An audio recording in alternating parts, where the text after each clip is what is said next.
ധന്യ, നാടിനെ നടുക്കുന്ന ഒരു കൊലപാതകത്തിന്റെ വാർത്തയാണ് പുറത്തു വന്നത്. അതായത് ആലപ്പുഴയിൽ ഒരു സ്ത്രീയെ കൊന്ന് കുഴിച്ചു മൂടി തെളിവ് നശിപ്പിക്കാനായിട്ട് അതിൻ്റെ മുകളിൽ കോൺക്രീറ്റും ചെയ്തു. യഥാർത്ഥത്തിൽ ദൃശ്യം മോഡൽ സിനിമയിലെ കൊലപാതകം തന്നെ.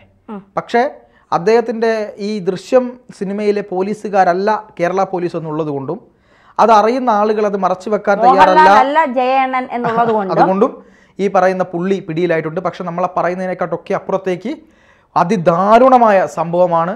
ഒരു സ്ത്രീയുടെ ജീവൻ ക്രൂരമായി എനിക്ക് തോന്നുന്നു എന്തോ പ്ലെയർ കൊണ്ടങ്ങാൻ തലക്കടിച്ചിട്ട് കൊലപാതകം നടത്തിയിട്ട് ഇത്തരത്തിൽ കൊന്നു കുഴിച്ചു മൂടിയത്. എന്താണ് വിശദാംശങ്ങൾ? സത്യത്തിൽ നാടിനെ നടുക്കിയ സംഭവം എന്നതിനപ്പുറം ഇത് പോലീസിനെ നടുക്കിയ സംഭവമാണ്. അമ്പലപ്പുഴയിലെ കാരൂറിൽ 6-ാം തീയതി മുതൽ ഈ വിജയലക്ഷ്മി എന്ന് പറയുന്ന 49 വയസ്സായ ഇടുക്കിക്കാരിയായ ഒരു സ്ത്രീയാണ്. അവർ 2 മക്കളുണ്ട്. ഇവർ ഭർത്താവുമായി പിണങ്ങിയാണ് കരുനാഗപ്പള്ളിയിലെ വീട്ടിൽ വാടകയ്ക്ക് താമസിച്ചിരുന്നത്. പ്രതിയായ ജയചന്ദ്രൻ ആലപ്പുഴക്കാരനാണ്. ഇവർ ഒരു ക്ഷേത്രത്തിൽ വച്ച് ദർശനത്തിനിടയിൽ തമ്മിൽ കണ്ടുമുട്ടി പ്രണയത്തിലായി എന്നാണ് പറയുന്നത്. പ്രണയബദ്ധരായി. ജയചന്ദ്രൻ ഒരു ഭാര്യയും ഒരു മകനുമുണ്ട്. ഭാര്യ വീട്ടു ജോലിക്കൊക്കെ പോയി ജീവിക്കുന്ന ഒരു പാവം സ്ത്രീയാണ്. ഒരു മകനുമുണ്ട്. അപ്പോൾ ഈ ഭാര്യയെ ഒരു ദിവസം അപ്പം ഈ വിജയലക്ഷ്മി ജയചന്ദ്രനും തമ്മിൽ ഇടയ്ക്ക് ബന്ധമുണ്ട് എന്നൊക്കെയുള്ള കാര്യം ആരോ വിളിച്ച് ഭാര്യയോട് പറഞ്ഞു. ഭാര്യ അവരെ വീട്ടിൽ പോയി കാണുന്നു, സംസാരിക്കുന്നു. വളരെ സൗഹൃദപരമായ സംഭാഷണങ്ങൾക്കൊടുവിൽ അവർ പിരിയുന്നു. അതൊക്കെ കുറച്ച് വർഷങ്ങൾക്ക് മുൻപ് എന്നാണ് ആ ഭാര്യ മാധ്യമങ്ങളോട് പറയുന്നത്. പിന്നെ ഇതേക്കുറിച്ച് അവർക്ക് അറിവൊന്നുമില്ല.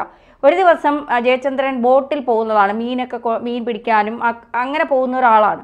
ഒരു ദിവസം വീട്ടിൽ വന്ന് ഭാര്യയോട് പറയുന്നു, നീ മകൻ നിൻ്റെ വീട്ടിലേക്ക് പൊക്കോളൂ, ഞാൻ വന്ന് വിളിച്ചോളാം എന്ന് പറയുന്നു. അങ്ങനെ ഭാര്യയും മകനും അവരുടെ വീട്ടിലേക്ക് പോകുന്നു. ആ ദിവസം വിജയലക്ഷ്മിയെ ആലപ്പുഴയിലെ വീട്ടിലേക്ക് വിളിച്ചു വരുത്തുന്നു. ആ ദിവസം വിജയലക്ഷ്മി രാത്രി അവിടെ തങ്ങുന്നു. പിറ്റേ ദിവസമാണ് ഈ കൊലപാതകം നടക്കുന്നത് എന്നാണ് പറയുന്നത്. അതായത് ജയചന്ദ്രന്റെ കുറ്റം സമ്മതമൊഴി പോലീസ് മുഖവിലക്കെടുക്കുന്നില്ല. നിരവധി ചോദ്യങ്ങൾ ഈ ഘട്ടത്തിൽ പോലീസ് ഉയർത്തുന്നുണ്ട്. ജയചന്ദ്രന്റെ മൊഴിയിൽ പൊരുത്തക്കേടുകൾ ഏറെയാണ്. പോലീസിന് ഒരുപാട് സംശയമുണ്ട് ഇതിൽ.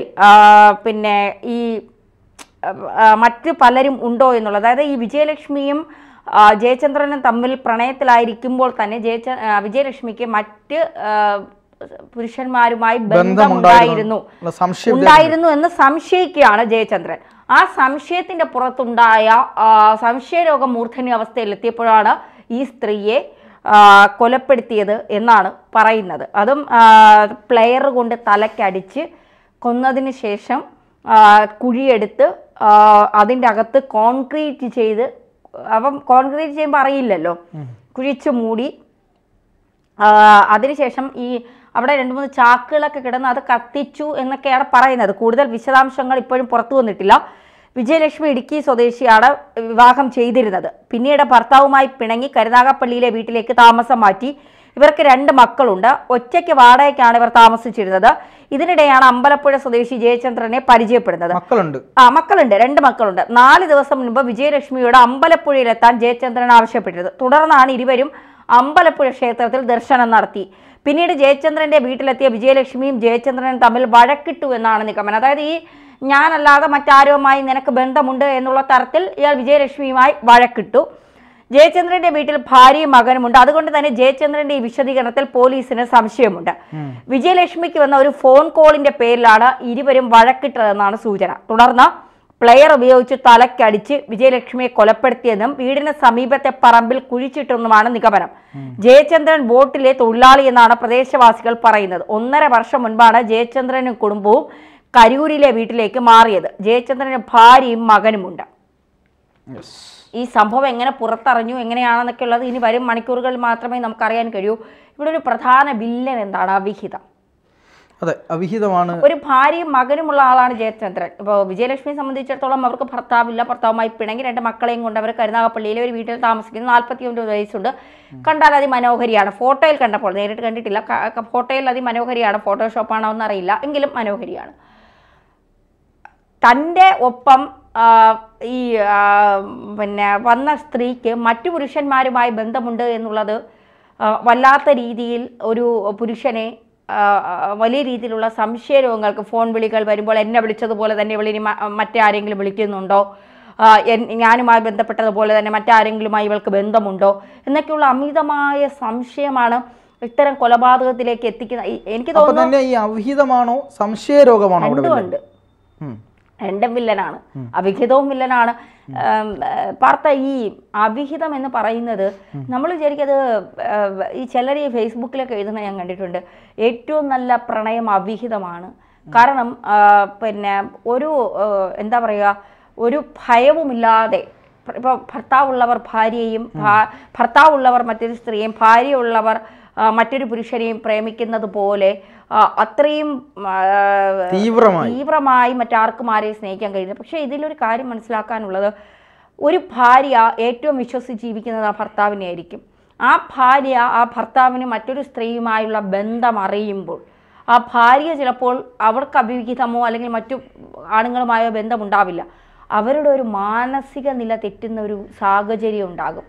അത് ഈ അവിഹിതത്തെ വലിയ വാഴ്ത്തിപ്പാടുന്നവർക്കൊന്നും അത് മനസ്സിലാകാനുള്ള ബോധമില്ല എന്നുള്ളതാണ്.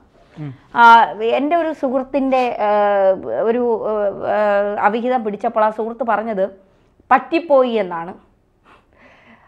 പറ്റിപ്പോയി എന്നുള്ളൊരു വാക്ക് പറഞ്ഞാൽ തീരുന്നതാണോ ഈ അവിഹിത ബന്ധം? അപ്പം അയാൾ ചോദിക്കുന്നത്, പിന്നെ ഞാൻ എന്താണ് ചെയ്യേണ്ടത്? പിന്നെ ഞാൻ എന്താണ് ഇതിൽ ചെയ്യേണ്ടത്? കല്യാണം കഴിഞ്ഞ് ഭാര്യയുമുള്ള ഒരാൾ മറ്റൊരു അവിഹിത ബന്ധത്തിന് പോയപ്പോൾ ഭാര്യ അത് കണ്ടുപിടിച്ചപ്പോൾ അയാൾ പറഞ്ഞ വാക്കാണ്, ആ ഭാര്യ എന്നോട് പറഞ്ഞതാണ്, പറ്റിപ്പോയി, നീ ക്ഷമിച്ചേക്ക്. തിരിച്ച് ഞാനാണിത് ചെയ്തിട്ട് എനിക്ക് പറ്റിപ്പോയി എന്ന് പറഞ്ഞാൽ അയാൾ അത് ക്ഷമിക്കാൻ തയ്യാറാണോ? ഒരിക്കലും ഉണ്ടാവില്ല. ഒരിക്കലും ഒരു പുരുഷനും ഭാര്യയുടെ അവിഹിതം ക്ഷമിക്കാൻ തയ്യാറാവില്ല. സത്യം. ഒരു പുരുഷനും ഭാര്യയ്ക്ക് അവിഹിതം ഉണ്ടായാൽ ക്ഷമിക്കാൻ തയ്യാറല്ല. പക്ഷേ പുരുഷൻ അവിഹിതമുണ്ടായാൽ അത് ക്ഷമിക്കാൻ തയ്യാറാകണം. അതാണ് അവിഹിതത്തിൽ എവിടെയാണ് പ്രണയത്തിന്റെ തീവ്രത? അവിഹിതം എന്ന് പറയുന്നത് പ്രണയത്തിനപ്പുറം ഒരു കാമം എന്ന് വിശ്വസിക്കുന്ന ഒരാളാണ് ഞാൻ. അല്ല, അങ്ങനെ മാത്രം പറയാൻ കഴിയുമെന്ന് ഞാൻ വിശ്വസിക്കുന്നില്ല. കാരണം ഓരോരുത്തർക്കും ഓരോ കാഴ്ചപ്പാടാണ്. തീർച്ചയായിട്ടും ഈ അവിഹിതം എന്ന് പറയുന്നതിന്റെ ആ വാക്ക് തന്നെ അവിഹിതം, വിഹിതമല്ലാത്തത് നേടുക എന്നതാണ് അവിഹിതത്തെക്കുറിച്ച് പറയുന്നത്. യഥാർത്ഥത്തിൽ ഒരാൾ അവിഹിതത്തിലേക്ക് വീഴുന്നത് എങ്ങനെ എന്നുള്ള പല പഠനങ്ങളും പുറത്തു വന്നിട്ടുണ്ട്. ഇപ്പം നമ്മുടെ സ്വകാര്യ ജീവിതത്തിൽ ഉണ്ടാകുന്ന പ്രശ്നങ്ങൾ, ഭർത്താവ് വേണ്ടത്ര വിധത്തിൽ തന്നെ പരിഗണിക്കുന്നില്ല എന്നുള്ള പ്രശ്നം കൊണ്ട് സ്ത്രീകൾ അവിഹിതത്തിലേക്ക് പോകുന്നതിൻ്റെ ഏറ്റവും പ്രധാന കാര്യം എന്താണെന്നറിയോ? സ്ത്രീകൾ അവിഹിതത്തിലേക്ക് പോകുന്നതിൻ്റെ പ്രധാനപ്പെട്ട കാര്യം, ഒരു സ്ത്രീയും കല്യാണം കഴിച്ചു കഴിഞ്ഞാൽ, നമ്മുടെ നാട്ടു നടപ്പനുസരിച്ച് കല്യാണം കഴിച്ചു കഴിഞ്ഞാൽ ഭർത്താവിന് സ്വന്തമാണ് ഭാര്യ, ഭാര്യയ്ക്ക് സ്വന്തമാണ് ഭർത്താവ്. ആ നിലയ്ക്ക് സ്ത്രീകൾ പരമാവധി ഭൂരിഭാഗം സ്ത്രീകളും ഭർത്താവിൽ നിന്ന് വിട്ട് മറ്റൊരു പുരുഷനിലേക്ക് പോകാൻ ആഗ്രഹിക്കാത്തവരാണ് എന്നതാണ് സത്യം. പക്ഷേ അവിടെ നിന്ന് അങ്ങനെ ഒരു വേറൊരു ബന്ധത്തിലേക്ക് അവർ പോകുന്നുണ്ടെങ്കിൽ അതിൻ്റെ എല്ലാ ആളുകളെയും വെച്ച് പഠനങ്ങൾ നടത്തിയപ്പോഴും കാണാൻ കഴിഞ്ഞൊരു കാര്യം, ഭർത്താവ് വേണ്ട വിധത്തിൽ അവരെ സ്നേഹിക്കുകയോ അവരെ പരിഗണിക്കുകയോ ഒന്നുമില്ല. നീ ഒരു ഗ്ലാസ് വെള്ളം കുടിച്ചോ എന്ന് പോലും ചോദിക്കാത്ത ഭർത്താക്കന്മാരുണ്ട് എന്ന് പറയുമ്പോൾ അത് മറ്റൊരിടത്ത് നിന്ന് വന്നിട്ട് നീ കഴിച്ചോ, നീ ഉറങ്ങിയോ, നിനക്കെന്താണ് പ്രശ്നം എന്നൊക്കെ ചോദിക്കുന്ന ഒരാൾ വരുമ്പോൾ സ്വാഭാവികമായി മനുഷ്യൻ്റെ മനസ്സാണ്. ആ മനുഷ്യൻ്റെ മനസ്സിൽ ഇവരോട് ഈ ഇത്രയും കാലം ഞാൻ വെച്ചുണ്ടാക്കി കൊടുത്ത ഈ മനുഷ്യൻ എന്നെ സ്നേഹിക്കുന്നില്ല, അപ്പുറത്തുനിന്ന് വരുന്ന ഒരുത്തൻ എന്നെ സ്നേഹിക്കുന്നു, അവൻ എന്തോ ആവശ്യമായിക്കോട്ടെ, ചിലപ്പോൾ എൻ്റെ ശരീരമായിരിക്കാം ആവശ്യം, അവൻ അങ്ങനെ ചോദിക്കുന്നുണ്ടല്ലോ എന്ന തോന്നലും, മറുപുറത്ത് അവൻ്റെ ആവശ്യം കഴിഞ്ഞ് ഒരുപക്ഷെ അവൻ പോയേക്കാം, അല്ലെങ്കിൽ ഒരുപക്ഷെ അവൻ ജീവിതകാലം മൊത്തം നിന്നേക്കാം, അത് അവൻ്റെ പ്രയോറിറ്റി അനുസരിച്ച് അല്ലെങ്കിൽ അവൻ്റെ ഇതനുസരിച്ചിരിക്കും. പക്ഷെ അവിടെ ധന്യ പറഞ്ഞതുപോലെ ഈ ഇത്തരം അപകടങ്ങളെക്കുറിച്ച് അവർ ചിന്തിക്കുന്നില്ല. ഒരു കാര്യം കൂടി ഞാൻ പറയാം. അതായത് ഭർത്താവിൻ്റെ കാര്യം എടുക്കുക. പുരുഷന്മാരെ സംബന്ധിച്ചിടത്തോളം ഈ ഭാര്യ തന്നെ സ്നേഹിക്കുന്നില്ല എന്ന കാരണം കൊണ്ടൊന്നുമല്ല പുരുഷന്മാർ അവിഹിതത്തിന് പോകുന്നത് എന്നാണ് സൈക്കോളജിക്കലി തന്നെ നമുക്ക് പറയാൻ കഴിയുന്നത്. അത് പറയുമ്പോൾ ഞാനൊരു കാര്യം കൂടെ പറയട്ടെ. നിന്റെ സുഹൃത്തുക്കളെല്ലാം ഇങ്ങനെയാണോന്ന് ചോദിക്കരുത് എന്നോട്. എൻ്റെ ഒരു സുഹൃത്ത് പറഞ്ഞതാണ്, അവളുടെ ഹസ്ബൻഡ് വേറെ കല്യാണം കഴിഞ്ഞ് 2 മക്കളുള്ള ഒരു സ്ത്രീയുമായി അവിഹിതത്തിന് പോയി. അത് അവൾ കണ്ടുപിടിച്ചു, ചാറ്റുകളും പോയ കാര്യങ്ങളെല്ലാം കണ്ടുപിടിച്ചപ്പോൾ ഇയാളോട് ചോദിച്ചു, എൻ്റെ എന്ത് കുറവ് കൊണ്ടാണ് നിങ്ങൾ അവിഹിതത്തിന് പോയതെന്ന് ചോദിച്ചപ്പോൾ അയാൾ പറഞ്ഞത്, നീ എനിക്ക് മനസ്സമാധാനം തന്നില്ല, അതുകൊണ്ടാണ്. അപ്പോൾ അവൾ മനസ്സമാധാനം തന്നോ എന്ന് ചോദിച്ചപ്പോൾ അവൾക്ക് ഭർത്താവും മക്കളും ഉണ്ട്, അപ്പോ പിന്നെ അവള് മനസ്സമാധാനം തന്നിട്ടാണോ പോയെന്ന് വെച്ചാൽ അവള് സെക്സ് തന്നു. അപ്പൊ ഞാനത് തരുന്നില്ലേ, നീയും തരുന്നുണ്ട്. അപ്പൊ ഞാൻ മനസ്സമാധാനം തരാത്തോണ്ടാണല്ലോ അവളെ അടുത്ത് പോയത്. അപ്പൊ അവള് മനസ്സമാധാനം തരുന്നിട്ടുണ്ടോ? ഞാൻ ആ കാര്യങ്ങളൊന്നും അവളോട് സംസാരിക്കാറില്ല. ഞങ്ങൾ പോവും, ഹോട്ടൽ റൂം എടുക്കും, സെക്സ് കഴിയും, തിരിച്ച് ഇതിലെവിടെയാണ് അല്ല ആ സമയത്ത് വേറെ ഒന്നും കൂടി ഒരു എക്സ്ട്രാ കിട്ടുമ്പോൾ ഉണ്ടാകുന്ന ഒരു ആനന്ദം ഉണ്ടല്ലോ. ആ ആനന്ദത്തിലൂടെ അയാളുടെ മനസ്സമാധാനത്തെ കുറിച്ച്, അയാളുടെ ടെൻഷനെ കുറിച്ച് ലഘൂകരിക്കുന്നു എന്നുള്ളത്. ഭാര്യയുടെ കൂടെ സെക്സ് ചെയ്യുമ്പോൾ ഇയാൾക്ക് ടെൻഷൻ ഇതെല്ലായ്പ്പോഴും അവിടെ ഉണ്ടല്ലോ. മാത്രമല്ല പ്രശ്നങ്ങളും ഉണ്ട്. അപ്പൊ അതുകൊണ്ടാണ് ഇയാൾക്ക് സത്യം പറഞ്ഞ ചിലപ്പോൾ ചില ആളുകൾ പറഞ്ഞത് മനസ്സമാധാനം കിട്ടാത്തതുകൊണ്ട് ഞാൻ വെള്ളം അടിക്കുന്നു. അപ്പൊ എന്താ, വെള്ളം അടിക്കുമ്പോൾ നമുക്ക് ഡോപ്പമിൻ കൂട്ടും, നമ്മുടെ ഹാപ്പി ഹോർമോൺ വർദ്ധിക്കും. ഇതുപോലെ തന്നെയാണ് ഈ സെക്സ് എന്ന് പറയുന്നത്. സെക്സ് ചെയ്യുന്ന സമയത്ത് നമുക്ക് ആ ആനന്ദം വർദ്ധിക്കുന്നു. അത് എക്സ്ട്രാ എങ്ങനെ കിട്ടാൻ വേണ്ടി ഇങ്ങനെ കളിക്കുന്നു. പ്രകൃതി യഥാർത്ഥത്തിൽ ഒരു പുതിയൊരു തലമുറയെ സൃഷ്ടിക്കാൻ വേണ്ടി, മറ്റൊരു മനുഷ്യ ജന്മത്തെ സൃഷ്ടിക്കാൻ വേണ്ടി കൊടുത്തൊരു സാധനം. മനുഷ്യർ കുഴി മടിയനാണ് എന്ന് പ്രകൃതിക്ക് അറിയാവുന്നത് കൊണ്ട് അതിന് കുറച്ച് ആനന്ദം കൂടി കൊടുത്തപ്പോൾ അത് പ്രകൃതിക്ക് പോലും തലവേദനയാകുന്ന സ്ഥിതിയിലേക്ക് പോയി. ഞാൻ ഇടയ്ക്ക് സൈക്കാട്രിസ്റ്റിനെ കാണാൻ പോകുന്ന ആളാ, ഭ്രാന്തായതുകൊണ്ടല്ല. അല്ല, ഈ അത് പറഞ്ഞപ്പോഴാണ് സൈക്കാട്രിസ്റ്റിനെ കാണാൻ പോകുന്നവരെല്ലാം ഭ്രാന്തന്മാരല്ല. മാത്രവുമല്ല, അത് അങ്ങനെ ഒരു തെറ്റിദ്ധാരണയുണ്ട്. അത് ആദ്യം ആളുകൾ തിരുത്തണം. പറയാം, ഞാൻ സൈക്കാട്രിസ്റ്റിനെ കാണാൻ പോയപ്പോൾ അവർ വന്നിട്ട് നല്ല അടുപ്പമാണ്. അപ്പോൾ എന്നോട് എല്ലാ കാര്യങ്ങളും ചോദിക്കും, എൻ്റെ ടെൻഷനും കാര്യങ്ങളും എന്തൊക്കെയാണെന്ന് ചോദിക്കും. എനിക്ക് ഓവർ കെയർ കിട്ടാൻ ഭയങ്കര ആഗ്രഹമുള്ള ഒരാളാണ്. എന്ന് പറഞ്ഞാൽ നാട്ടുകാരെല്ലാവരും ഓവർ കെയർ, എനിക്ക് എൻ്റെ വീട്ടിലുള്ളവർ എന്നെ ഓവർ കെയർ ചെയ്യുന്നില്ല എങ്കിൽ എന്നെ അത് ഭയങ്കരമായി ബാധിക്കും, ഫ്രസ്ട്രേഷൻ ഉണ്ടാകും, എനിക്ക് വല്ലാത്തൊരു പ്രശ്നങ്ങളൊക്കെ ഉണ്ടാകും. അപ്പോൾ എന്നെ സംസാരിച്ചുകൊണ്ടിരുന്നപ്പോഴാണ് ഡോക്ടർ എന്നോട് പറയുന്നത്, ഡോക്ടറുടെ അടുത്ത് 2 ദിവസം മുമ്പ് ഒരു ഭാര്യ വന്നിരുന്നു. ആ ഭാര്യ പറയുന്നത്, മകൻ്റെ സ്കൂളിൽ പഠിപ്പിക്കുന്ന ടീച്ചർ, ആ ടീച്ചറിനെ പിന്നെ ഈ അമ്മയ്ക്ക് വലിയ പരിചയമില്ല, കമ്പ്യൂട്ടർ പഠിപ്പിക്കുന്ന ടീച്ചറാണെന്നാണ് എൻ്റെ ഓർമ്മ. കുറച്ച് വർഷമായതുകൊണ്ട് എനിക്കത്ര ഈ അമ്മയ്ക്ക് അറിയില്ല ടീച്ചറിനെ. പക്ഷേ അച്ഛന് ടീച്ചറിനെ അറിയാം. എങ്ങനെ? ഫേസ്ബുക്കിലൂടെ ഈ അച്ഛനും ടീച്ചറും തമ്മിൽ പരിചയപ്പെട്ടു. എന്നിട്ട് രാത്രി 12 മണിയാകുമ്പോൾ ടീച്ചറുടെ വീട്ടിലെ ഹസ്ബൻഡ് ടീച്ചറെ കെയർ ചെയ്യുന്നില്ല, നോക്കുന്നില്ല, ടീച്ചറിന് മാനസികമായ ബുദ്ധിമുട്ട്, ഇതൊക്കെ ഈ ഹസ്ബൻഡിനോടാണ് സംസാരിക്കുന്നത്. രാത്രി 12 മണിയാകുമ്പോഴാണ് ടീച്ചറിന് ഈ പ്രശ്നം ഉണ്ടാകുന്നത്.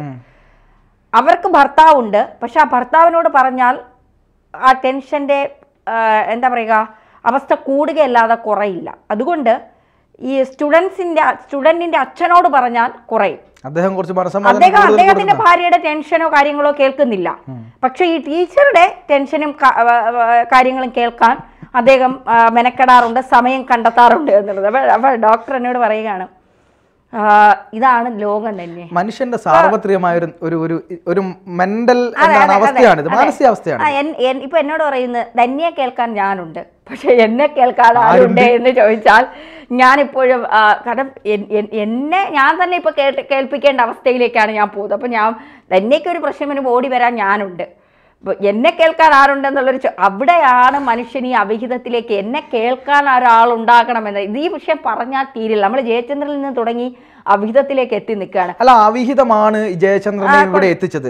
കാരണം സംശയരോഗം, അവിഹിതം എന്ന് പറഞ്ഞാൽ ചിലപ്പോൾ പലരും വന്ന് ചോദ്യം ചെയ്തേക്കാം. ഒരു പരപുരുഷ അല്ലെങ്കിൽ മറ്റൊരു പുരുഷ കല്യാണം കഴിഞ്ഞ സ്ത്രീകൾക്ക് കല്യാണം കഴിഞ്ഞു എന്നതിലൊക്കെ അപ്പുറത്തേക്ക് കോടതി വിധി വരെ ഉണ്ട്, അവർക്ക് ആരെ സ്നേഹിക്കാൻ നോക്കാം, അത്തരത്തിലുള്ള വിധികളൊക്കെ ഉണ്ട്. ഒരാളെ സ്നേഹിക്കുമ്പോൾ, നിങ്ങൾ കല്യാണം കഴിയാത്തതോ ആയിക്കോട്ടെ, മറ്റൊരാളെ സ്നേഹിക്കുമ്പോൾ അവർക്ക് ഇത്തരത്തിലുള്ള മാനസിക രോഗങ്ങളില്ല എന്നും, സംശയരോഗം ഒരു മാനസിക രോഗമാണെന്നും, തനിക്ക് എന്തെങ്കിലും സംഭവിക്കുമെന്നും ഒന്നൊക്കെയുള്ളൊരു ചിന്ത അവരുടെ ഉള്ളിൽ ഉണ്ടെങ്കിൽ നല്ലതാണ്. മാത്രമല്ല, ആ കുട്ടികളെ അമ്മ വരുന്നതും കാത്തു നിൽക്കുന്ന ആ കുഞ്ഞുങ്ങളുടെ ഒരു ആദ്യമുണ്ടല്ലോ മനസ്സിൽ, എനിക്കിപ്പോഴും അത് ആലോചിക്കാൻ പറ്റുന്നില്ല. അമ്മ എവിടെ പോയി, അമ്മ ഇന്ന് വരും, നാളെ വരും, അടുത്ത മണിക്കൂറിൽ വരും എന്ന് കാത്തിരിക്കുന്ന പിഞ്ചു കുട്ടികളുടെ മനസ്സ്, ആ സങ്കടം, പിഞ്ചു കുട്ടികളാണോ വലുതാണോ എങ്കിലും അമ്മ വരുന്നില്ലെങ്കിൽ അവർ പിഞ്ചു കുട്ടികളാണ്. അല്ല, ഞാനൊരു കാര്യം പറയട്ടെ, നമ്മൾ ആ സമയത്ത് ജയചന്ദ്രന്റെ മകനെയും മറക്കാൻ പാടില്ല. ആ കുട്ടിക്ക് ഇനി പുറത്തിറങ്ങി നടക്കേണ്ടതാണ്. അവന്റെ ഒരു അവസ്ഥ ഒന്ന് ആലോചിച്ച് നോക്കണം. ഇനി നാളെ മുതൽ അച്ഛൻ പ്രതിയാണ്, ഒരു പ്രതിയുടെ മകൻ. അതെങ്ങനെ പ്രതിയായി എന്നുള്ളത് അവനെ വല്ലാത്ത രീതിയിൽ, അവനെ നല്ലവനാക്കാനും മോശക്കാരനാക്കാനും ഈ ഒരു സംഭവം മതി എന്നുള്ളതാണ്. 2 വീട്ടിലെ കുഞ്ഞുങ്ങളും അനാഥരായി എന്ന് പറയുന്നതാണ് ചിലരുടെ ഭാര്യയുടെ അവസ്ഥയും പരിതാപകരമാണ്, കുടുംബത്തിന്റെ അവസ്ഥയും പരിതാപകരമാണ്. അതുകൊണ്ട് ആളുകൾ ഇത്തരം കാര്യങ്ങളിലേക്ക് പോകുന്നതിന് മുമ്പ് എല്ലാ വശങ്ങളും ഉറപ്പിക്കുക. സേഫ് ആണെന്ന് ഉറപ്പിച്ചതിന് ശേഷം വേണ്ടാന്ന് തോന്നുമ്പോൾ രണ്ടുപേർക്കും പരസ്പര സമ്മതത്തോടെ അതെ, കളയാനല്ല ഞാൻ ഉദ്ദേശിച്ചത്, പിരിഞ്ഞു പോകാനുള്ള ഒരു സ്വാതന്ത്ര്യം അതും കൂടി കൊടുത്തിട്ടാവണം ഇത്തരം ബന്ധങ്ങളിലേക്ക് പോകേണ്ടത്. തീർച്ചയായിട്ടും.